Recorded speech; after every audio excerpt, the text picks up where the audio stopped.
was only going to do the 2, but I decided to do a 3rd one. This is for the August challenge of the Modified Peacock Swirl, and the reason why I'm doing it again is I don't feel like my colors were quite as dark as I wanted, so I'm going to try a little bit different way of pouring than with the little cups. I'm using more mica and more soap for the colored part. This is going to be another Christmas themed one. I'm going to be using Cranberry Cocktail, which is supposed to be well behaved, and it's not supposed to discolor. So we'll see how that goes. I'm going to do the same thing I did in the other videos where I split my batter and my lye in half because I got 2 of these molds and I don't know how much time I'm going to have. The Frank, Sandy, and Patch one, that one I had loads of time. The Sugar Plum one did set up a little bit faster than I would have liked for this particular soap. It was fine if I were just doing some regular swirls, things like that. So it didn't accelerate that bad, but it's not one that you can use for something you need lots of time. The colors I'm going to use, okay, so I said this Cranberry Cocktail, that's Brambleberry, haven't used that before. Colors, I'm using Gold Sparkle and Vintage Gray, both from Brambleberry.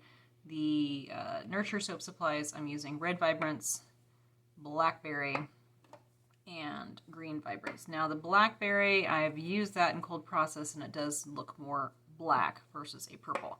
And I have these squeeze bottles, and I went ahead and set up, I've got another set over here, 2 sets of them. I'll put the lids on once I pour the soap in. Really quick, let me show you what I do with these. These are a pain to clean. If you ever make soap and you've used these, they are terrible to clean without a liner. Originally, I had purchased some bottle liners, like the Playtex for baby bottles, and those were really good. However, that's something you have to buy. And then I saw something where another soap maker was trying to be sustainable, and I'm like, that's a great idea. So what she used was the packaging you get. Let me grab one. So the packaging that you get in those boxes of shipments. So what I did is I just cut them in half, and these are a little bit too big, but these would be a good size, but just cutting them in half, making sure there's no leaks. So you just put them in there. Fold the lip over, and what I do is I go ahead and just blow right there without any mic or anything in it, but I blow in there to open up the sides. If it doesn't open up, then that means there's a hole, but these work really good, and instead of these just going straight to the trash or recycling or whatever, you can use them.